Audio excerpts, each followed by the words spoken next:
Well, hey there, it's Kirby. I have some good news and some bad news. Now, the good news is if you're confused as to what's going on with the word companion, you're not the only one. So just let go. This is Hellgate City. We have been called many things. This was the Neo Amsterdam News originally, and then we were the Hellgate City Chronicle, then Hellgate City Choo Choo Choo, which was a really tough one because no one could spell it. Then we switched it up to Companion in the Big City.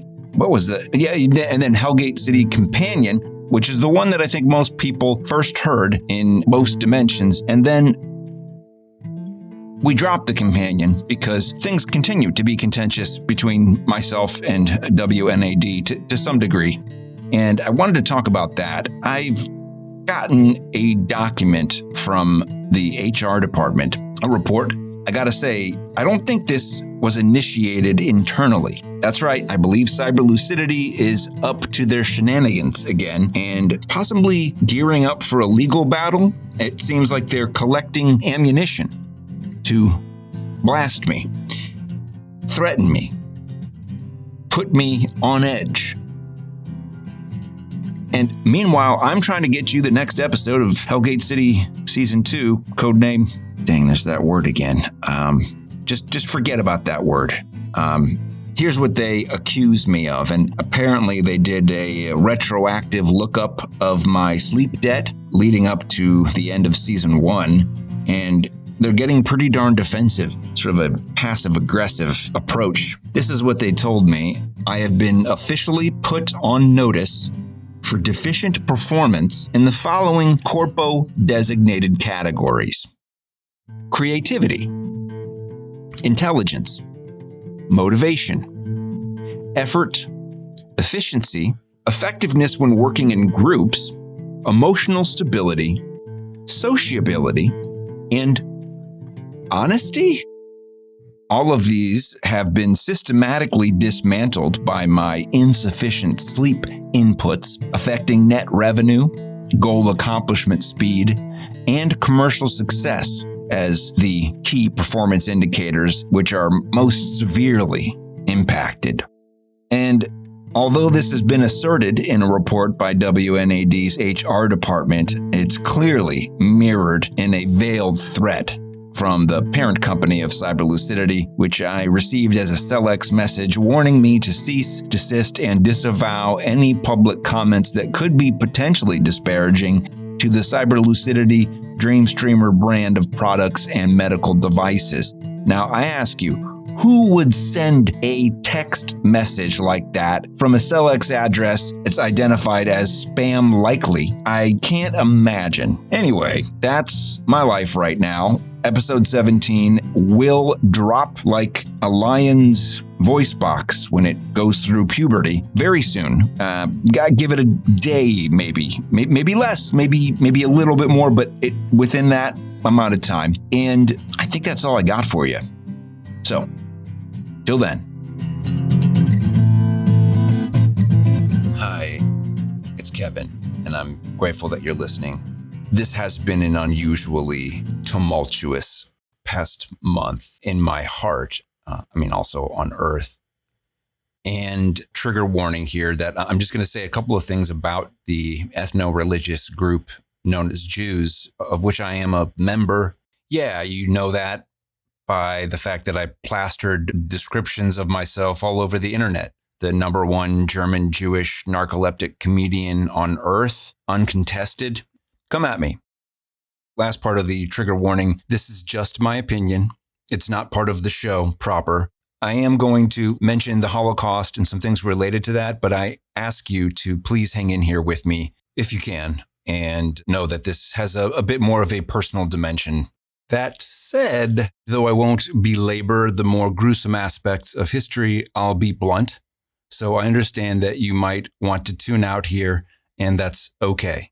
And so what's my point here? I wanted to provide a little bit of context for where my head has been this past month and an opportunity to get some of this off of my chest. I mean, just to put it in perspective, my mom died a little over 10 years ago. She never talked about or knew or asked or wondered aloud if any of our family members had died in the Holocaust, because we have a genealogy. We know all of the family members that came to the US, and we can go back to like the 1700s, late 1700s, tracking certain family members, thanks to my Aunt Jeannie, who put together this book, this family history book. And so the lifelong stance of my family has been that we luckily escaped the Holocaust. And for my entire life, if someone had asked me, did anyone in your family die in the Holocaust? Or even the more vague, was your family affected by the Holocaust? My answer was emphatic. No. My family left Germany in the late 1800s. We got out long before that. However, it doesn't explain the missing branches, which are normal when you're putting together a family genealogy based on library records pre-internet. Just by immigrating to a new continent, it was normal for assimilated families to cut off contact with the old country. And part of what made me think about this differently is my spouse is from Brazil and has way more cousins than I do, none of whom have come to the US. Thus, in my mind was planted this image of a tip of the iceberg immigrant diaspora. And I wondered, like, what about my cousins that didn't come to the US? Not looking back for them has made me feel outside the Holocaust, which is definitely a more safe and secure emotional state. There may even be a tiny hint of pride in my identifying with ancestors that I do know about, because they made the right judgment call. They called a spade 150 years ago when they experienced very real oppression, violence, and mounting hatred, and they bounced. Thankfully, they saw the racist political discrimination for what it was and took the risk of sacrificing their relationships in one place in order to build a life in a new, more equitable one that they could call home.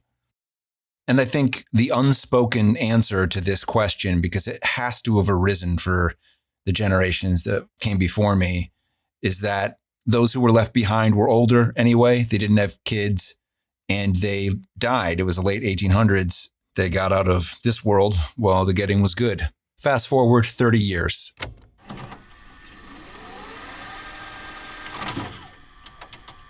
This past summer, I think it was in July, one of my cousins asked to see the family genealogy book because we're doing a family reunion. And I asked myself, I think part of the mental state that I've been in creating this show and working on I wrote a whole other season before I switched to the codename companion version of the second season. And I asked myself the question of whether or not we had family that had stayed behind, stayed in Germany, Europe. Who knows? Maybe they had survived the Holocaust. I asked my Aunt Jeannie. She said, I'm done. I wrote an entire book. You can take the baton. So I hopped on the internet and started plugging in some of the ancestors that we did have. And I started finding cousins, close cousins. And over the course of a single Saturday, I happened upon a brother and a sister who, when they were about as old as my sister and I are today, were captured by the Nazis in Berlin. They were taken by train to Latvia, the Riga ghetto, and murdered a couple days later on behalf of the German Reich during World War II. And the thing that I thought was, at least they were together. I'm pretty close to my sister, but I could be wrong. It's possible they didn't get along very well, and that was, I don't know, worse. I am not here to run roughshod over their memory, their history, but simply to acknowledge it, and that there are others whom I am in the process of learning about, with the hope of perhaps one day meeting someone from that side of the family that stayed behind. In comparison, we were lucky, but we were only lucky if we has a firm cutoff that excludes the many cousins who remained. And anyway, many of these people were erased from history. I believe this collective forgetting by my family is part of a process of assimilation, of blending in with the melting pot of America to survive and succeed and live. And I believe there was a price paid when they came to the U.S. It was described as fleeing from political persecution, which I took umbrage at after learning about the missing branches. It felt to me like a whitewashing of just flat out anti-Semitism. The word anti-Semitism didn't really exist until like a year before they left. So that's probably me rushing to judgment. And it is notable that starting in the early 1800s, pogroms, which came to be known as the Hep Hep riots, took place across Germany. And don't let Hep Hep confuse you, because that sounds almost kind of cool, like something a Hep Cat would say while dancing to ska music. No, it was massacres, mass lynchings, and murders of Jews. And to add insult to slaughter, many German states in the following years stripped German Jews of their civil rights, which then sparked a wave of emigration. I bring this up in light of a very contentious political climate across media, including loyalty tests and patently false equivalencies. I've seen people say that critique of a nation state, its military and defense policies, its government officials acting in near unilateral capacity, is somehow tantamount to anti-Jewish racism. This is false. The political elites of a highly militarized nuclear power anywhere do not represent all people in an ethnic, religious, or an ethno-religious group. And they don't speak for them, not even in their own country. They can aspire to. But we're talking about a group that's scattered across the entire planet, including, I might add, those orbiting the globe with their finger on the trigger of our patented Jewish space lasers. The defining feature of the Jewish Space Force is a uniquely constituted, diverse team of international representatives whose allegiance lies with sapiens as a whole. They take orders from no single nation, instead priding themselves on teamwork to make the dream work. And the dream? The dream is to never come close to needing to blast anyone with laser weaponry so devastating it'd make Oppenheimer look like an episode of Sesame Street.